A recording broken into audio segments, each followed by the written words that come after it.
So, I'm continuing the series on, teaching and the teaching service. This video would be called, Why Did It Happen?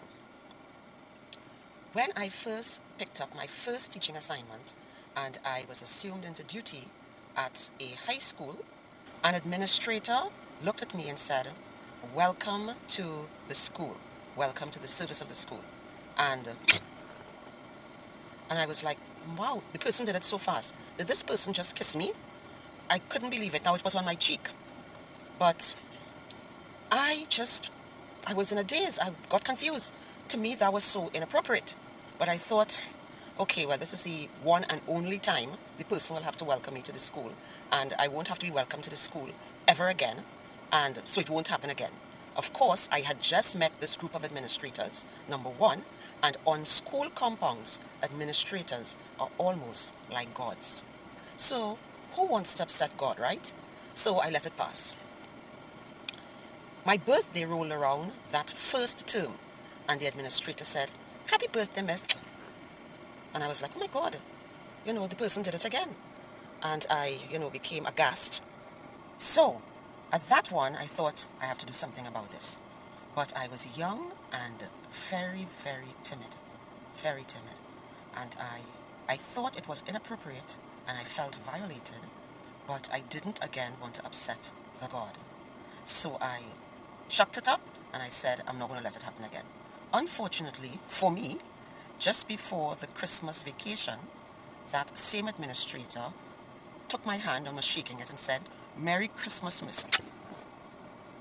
And I was like, oh my God, person did it again. And for that entire Christmas vacation, it worried me.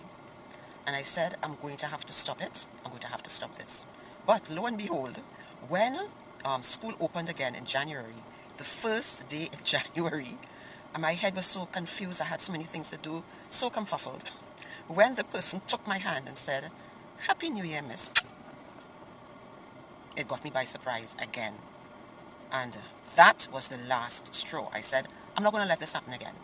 This person, I just met this person. This person is married. This person is an administrator and my boss. The type of cheek kisses. Now, they're just kisses on my cheek. Huh? Each one was just a kiss on my cheek. But even that is inappropriate for the type of relationship, subordinate, boss, teacher, administrator, that we had. That was not appropriate.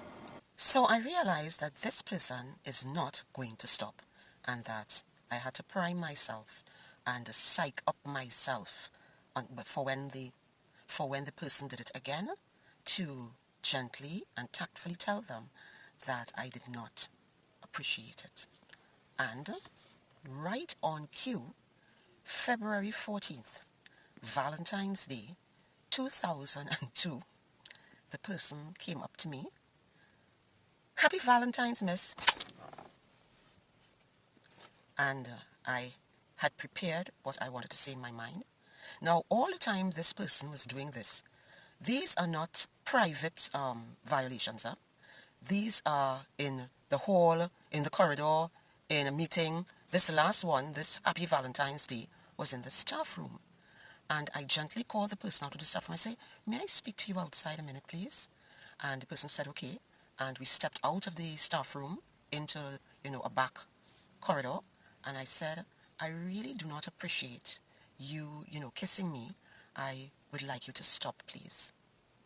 And the person looked at me and said, "Okay," just like that. And I thought in my mind, yes, I was firm and I was, communicative, and the person understood me and the person agreed. How naive can you get? Every bad interaction that happened in the school happened after that. So, if you were to ask me why what happened to me happened, I would have to do something that nobody should do. I would have to assume as to the mechanisms in someone else's mind. So I don't know exactly what was going on in the minds of the people who were, definitely professionally abusing me. I don't know what was going on in their mind. I don't know what was going on in the administrator's mind. I don't know what was going on I don't know what was going on in anyone's mind. As a sociologist, all I can tell you is that those things happen for a few reasons. The first one, and I'll give you the list. The first one is that the person's race is different from other people's. Religion does not match. Ethnic group or language group does not match. Physical appearance, the person looks differently to the people around them. The person has a history, whether real or fake, that, these new people are reacting to. And there's something else that I read about. It has to do with schmecks. Now, it is apparent, studies say, that when someone does not schmecks people, it gets them upset. Now, if that is so, I did not schmecks any past or present student. I did not schmecks any past or present administrator. I did not schmecks any past or present parent. I did not schmecks any past or present ministry official. And if schmexing makes people dislike a person, that is a lot of not schmexing and therefore a lot of possible dislike. But I can't say for sure. All I can say is that the professional behavior towards me was not appropriate in terms of piling on multiple subjects on me to teach, knowing that it's going to get me sick eventually. And that type of behavior, whether it is for any of the above reasons, I forgot age. Age is also a reason. Any type of discrimination, any reason for the discriminatory behavior, it's simply discrimination at the bottom level. It doesn't matter what the reason is, and because I don't know the operation of people's minds, couldn't tell you for sure that it was this reason or that reason. I just know that it was discrimination and that it was wrong. So if you ask me why it happened, I cannot tell you why it happened. What I can tell you is that it should not have happened.